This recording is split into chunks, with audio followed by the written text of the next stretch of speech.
तो क्या ड्रीम 11 की धमाकेदार वापसी, सरकार का बड़ा फैसला तैयार, सट्टेबाजी का व्यापार मच गया हाहाकार।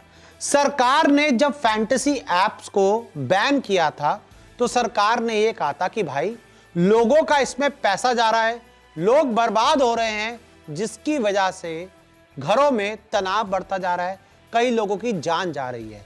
लेकिन सरकार को यह नहीं पता था कि ड्रीम 11 माई 11 सर्कल को बैन करने से वो एक बड़ी मुसीबत मोल ले रहे हैं। तो क्या अब सरकार ड्रीम 11 को वापस लाएगी और बड़ी मुसीबत जो सट्टेबाजी है उसको हटाएगी?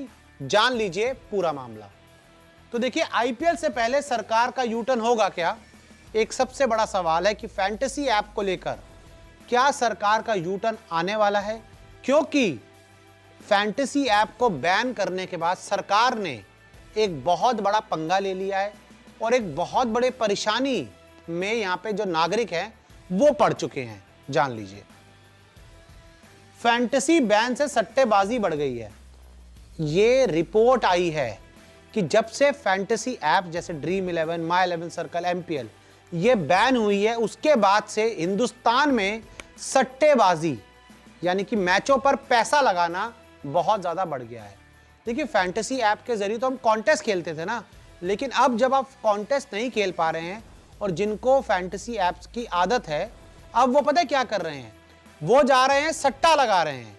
और हिंदुस्तान में बहुत सारी ऐसी वेबसाइट्स अवेलेबल हैं और बुकियों वाला कारोबार है जिसके थ्रू आप आसानी से सट्टा लगा सकते हैं, मैच में जीत हार डिसाइड कर सकते हैं, सेशन लगा सकते हैं, सब कुछ कर सकते हैं। 3 में से 1 यूजर फैंटेसी से सट्टे ऐप पर आए। और आपको मैं बता दूं कि जैसे मान लीजिए फैंटेसी ऐप में अगर 3 लोग खेल रहे थे, 3 लोग थे, तो उन 3 में से 1 बंदा सीधा सट्टे पर आ गया, यानी कि 300 में से 100 लोग अब आपको फैंटेसी की जगह सट्टा खेलते हुए नजर आ रहे हैं। यानी कि जो लोग अपने आप को ड्रीम 11 में इन्वॉल्व करके रख रहे थे, 49 रुपीज लगाते थे, टीम बनाते थे और उनके 49 रुपीज तो ऑलमोस्ट वापस आ जाते थे। और अगर आपकी टीम अच्छी बन गई तो आपको करोड़ों रुपया मिलता था। लेकिन अब क्या हो रहा है, वो 49 रुपये तो सट्टे वाले लगाते नहीं हैं, कम से कम 500 रुपये लगाने पड़ते हैं, 1000 रुपये लगाने पड़ते हैं, 5000, 10,000 रुपये लगाना पड़ता है, तब जाकर आप सट्टेबाजी पर कोई मैच खेल सकते हो, कोई दांव लगा सकते हो। जैसे आज कौन जीतेगी, आज आरसीबी जीतेगी या हारेगी, इसके ऊपर पैसा लगता है। कौन कितने रन बनाएगा, इसके ऊपर पैसा लगता है। 20 ओवर में कितने रन बनेंगे, उस पर पैसा लगता है। सेशंस वगैरह सब होते हैं। तो ऐसे में आपने फैंटेसी ऐप को तो बैन कर दिया, लेकिन यूजर्स को भेज दिया सट्टेबाजी करने के लिए कि भाई जाओ तुम सट्टा खेलो। 49 रुपये नहीं, अब आप 490 रुपये लगाओ। तो ऐसे में बहुत सारे यूजर्स बर्बाद हो रहे हैं। सट्टेबाजी का धंधा बढ़ा बिजनेस टुडे, और ये बिजनेस टुडे की रिपोर्ट है। जैसे मैंने आपको कहा ना कि एक रिपोर्ट आई है और ये बिजनेस टुडे की रिपोर्ट है कि सट्टेबाजी का धंधा बहुत ज्यादा हिंदुस्तान में बढ़ गया है।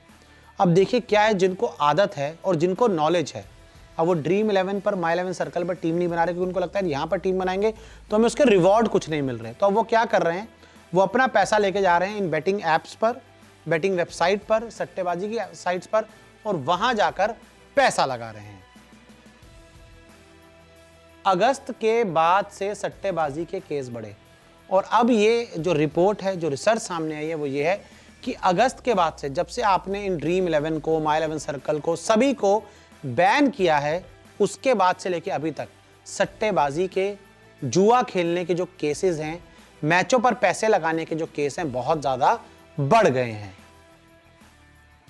Bet 365, बेटवे, 1xBet, नेटबेट पर खेल रहे जुआ, और ये कुछ ऐसी वेबसाइट्स हैं जो आज भी इंडिया में चल रही हैं, धड़ल्ले से चल रही है। इन पर जाकर आप पैसा लगा सकते हो। रेडी अन्ना वगैरह बहुत सारी ऐप्स हैं।